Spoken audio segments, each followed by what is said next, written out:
नमस्कार दोस्तों, स्वागत है आपका हमारे चैनल दिव्य देव दृष्टि में। दोस्तों, भाद्रपद मास की शुक्ल पक्ष की तृतीया को हरतालिका तीज का त्योहार मनाया जाता है। इस दिन सुहागन महिलाएं पति की लंबी उम्र के लिए व्रत रखती है।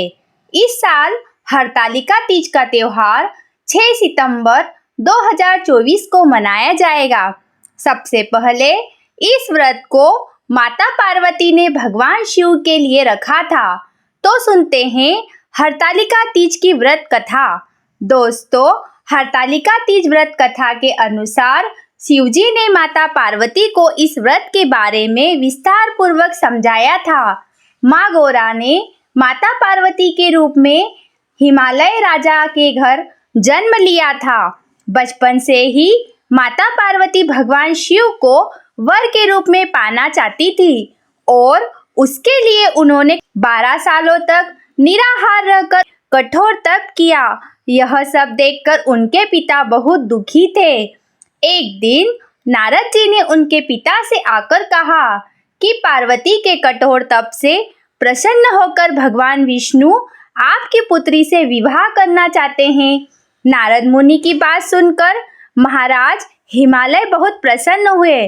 उधर भगवान विष्णु के सामने जाकर नारद मुनि बोले, महाराज हिमालय अपनी पुत्री पार्वती का विवाह आपसे करवाना चाहते हैं।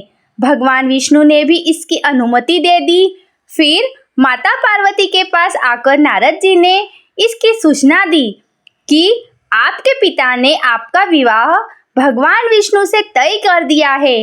यह सुनकर माता पार्वती बहुत हताश हुई। उन्होंने अपनी सखी को बताया कि वह भगवान शिव को पाने के लिए यह व्रत कर रही है। माता पार्वती की इच्छा अनुसार उनके पिता महाराज हिमालय की नजरों से बचाकर उनकी सहेलियां माता पार्वती को घने सुनसान जंगल में स्थित एक गुफा में छोड़ आई। यहीं रहकर उन्होंने भगवान शिव को पति के रूप में पाने के लिए कठोर तप शुरू किया, जिसके लिए उन्होंने रेत पर एक शिवलिंग की स्थापना की। संयोग से हस्त नक्षत्र में भाद्रपद शुक्ल तृतीया का पहला दिन था जब माता पार्वती ने शिवलिंग की स्थापना की थी। इस दिन निर्जला उपवास रखते हुए उन्होंने रात्रि में जागरण भी किया था। उनके कठोर तप से भगवान शिव प्रसन्न हुए और माता पार्वती को उनकी मनोकामना पूर्ण होने का वरदान दिया।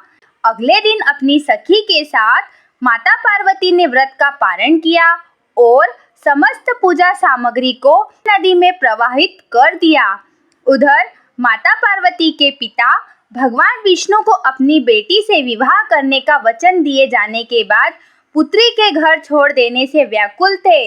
वह माता पार्वती को ढूंढते ढूंढते अनेक स्थान तक जा पहुँचे जहाँ माता पार्वती थी। इसके बाद माता पार्वती ने उन्हें अपना घर छोड़ने का कारण बताया और भगवान शिव से विवाह करने का अपना संकल्प और भगवान शिव द्वारा मिले वरदान के बारे में भी बताया।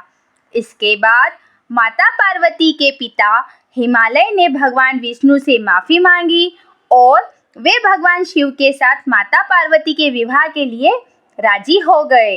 कुछ समय बाद उन्होंने माता पार्वती का विवाह भगवान शिव के साथ पूरे विधि विधान पूर्वक करवा दिया। मान्यता है कि इस दिन महिलाएं विधि विधान पूर्वक और पूर्ण निष्ठा से इस व्रत को करती है। वे मन चाहे वर को प्राप्त करती है। साथ ही यह पर्व दाम्पत्य जीवन में खुशी बरकरार रखने के उद्देश्य से भी मनाया जाता है। दोस्तों, ऐसी और कहानियों के लिए हमारे चैनल दिव्य देव दृष्टि को सब्सक्राइब जरूर करें। ओम नमः शिवाय।